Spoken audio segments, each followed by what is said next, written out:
Ever get that like urge to just move freely?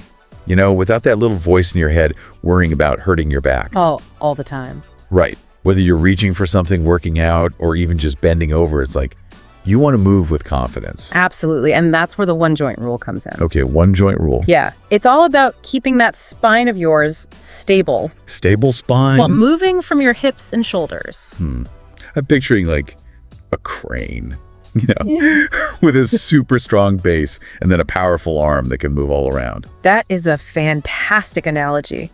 Because if that base is wobbly... Oh, the whole thing's coming down. Exactly. And that's your spine. It's this incredible structure, right? Okay, so break it down for me. Well, you've got these bones called vertebrae with discs in between acting as shock absorbers. Like little cushions. Exactly.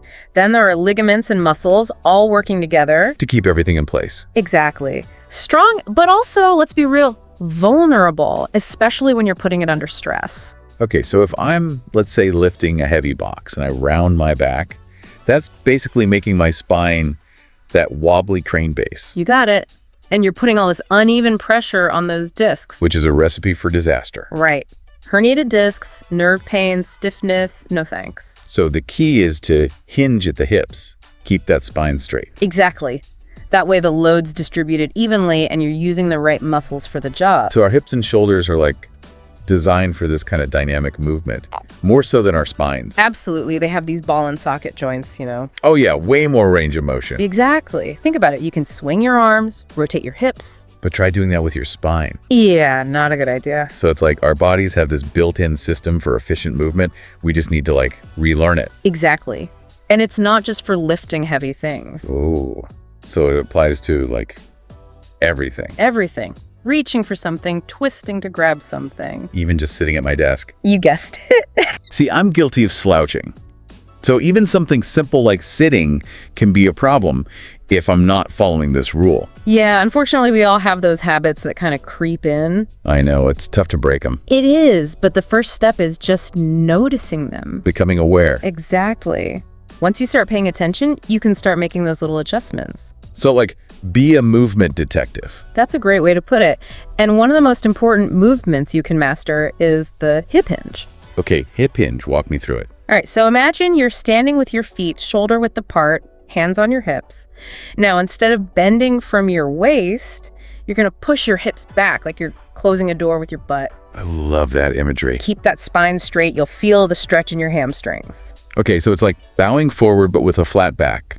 From the hips, not the waist. You got it. That's the hip hinge. And how does this tie into the one joint rule? Well, it trains your body to move from the hips while keeping that spine neutral. So it's like the foundation. Exactly. For things like picking stuff up, deadlifts, even tying your shoes. Wow, it's like learning the alphabet before you write a novel. It really is that foundational. So mastering it is key. But I'm sure I'm going to mess up along the way. Don't worry, everyone does.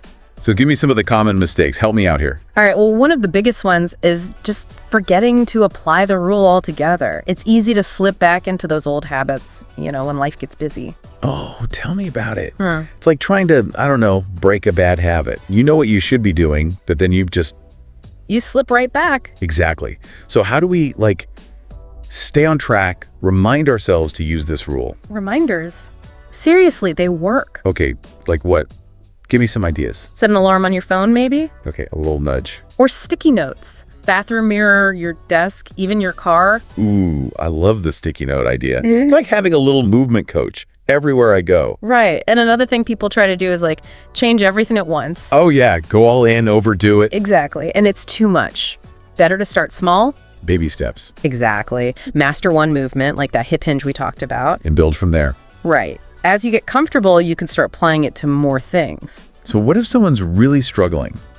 Like they're trying the hip hinge, but it just feels, I don't know, wrong. That's a great point. And honestly, sometimes you need a little extra help. Yeah, like a personal trainer. Exactly. They can watch you, see what you're doing, and give you tips specific to you. So it's like having a coach for your movements. Exactly. Someone to guide you and make sure you're doing it right. Now, we talked about how this one joint rule can boost performance too. Not just prevent injury, but actually make you stronger, faster, all that. It really can. And it's all about using those powerhouse muscles. The big guns. Right. When you move from the hips and shoulders, spine stable, you're engaging those big muscle groups. Like the glutes, the hips. Exactly. They're designed for power. So it's like switching from using those smaller, weaker muscles to activating the big guys. Perfect analogy. Think about squats, for example. Okay, squats. When you do them with a neutral spine hinging at the hips, you're using your glutes, quads, hamstrings. Those are some strong muscles. Exactly. You can squat deeper, lift heavier, get more out of it. Wow, so it's safer and more effective. Absolutely. And it applies to other exercises too. Like what? Push-ups. When you keep that spine neutral, no sagging in the lower back, you're really working those chest, shoulder, and tricep muscles. So more reps, more strength. Exactly. And it even helps with your posture.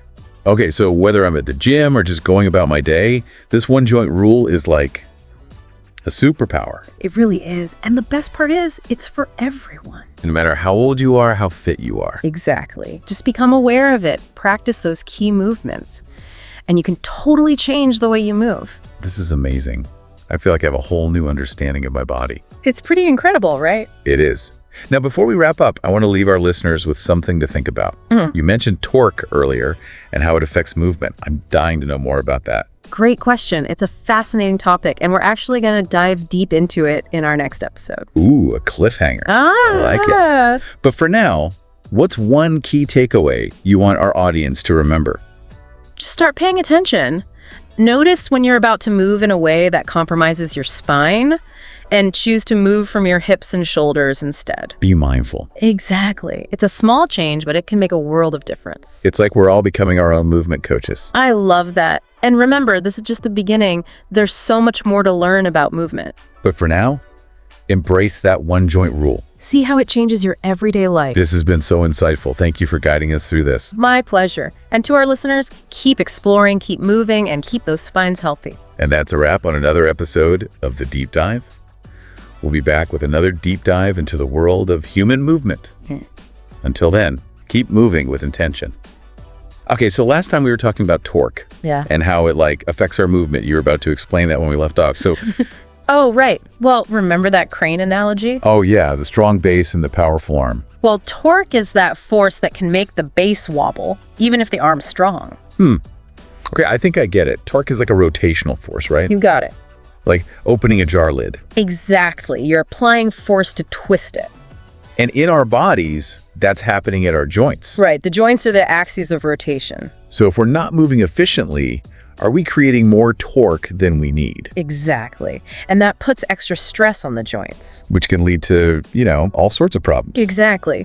Let's go back to that heavy box example. If you lift with a rounded back, Oh no, not the rounded back. that rounded spine acts like a lever, and it amplifies the torque on those spinal joints. Ouch. Right. But if you keep your spine neutral, move from the hips and shoulders. We're minimizing that torque. Exactly. It's like using a dry towel to open a jar lid versus a wet one. Okay, I can see that. The wet one just slips and slides. Exactly. You need more force, you're more likely to hurt yourself. But a dry towel gives you a good grip. Right. You can apply the force more efficiently. And you mentioned something about how reducing torque helps with force transfer in our bodies. Right. When your joints are aligned and stable, the force you generate can move smoothly. Through your muscles and bones. Exactly. Like a well-oiled machine.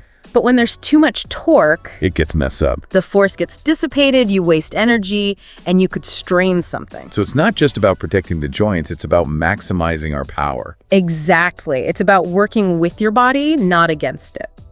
Wow, this is all making so much sense. I feel like I'm seeing my body in a whole new light. It's pretty amazing how it all works together, right? It really is. And I bet our listeners are ready to start putting this into practice. Absolutely. And remember, the key is consistency. The more you practice, the easier it gets. It's like anything, the more you do it, the more natural it becomes. Exactly. So start incorporating those hip hinges, those neutral spine movements, and see how it feels. This has been incredible. Thank you so much for sharing all this with us. It's been my pleasure. And to our listeners, keep exploring, keep moving, and take care of those spines. And that's a wrap on another episode of The Deep Dive. We'll be back next time with another deep dive into the world of human movement. Until then, keep moving with intention.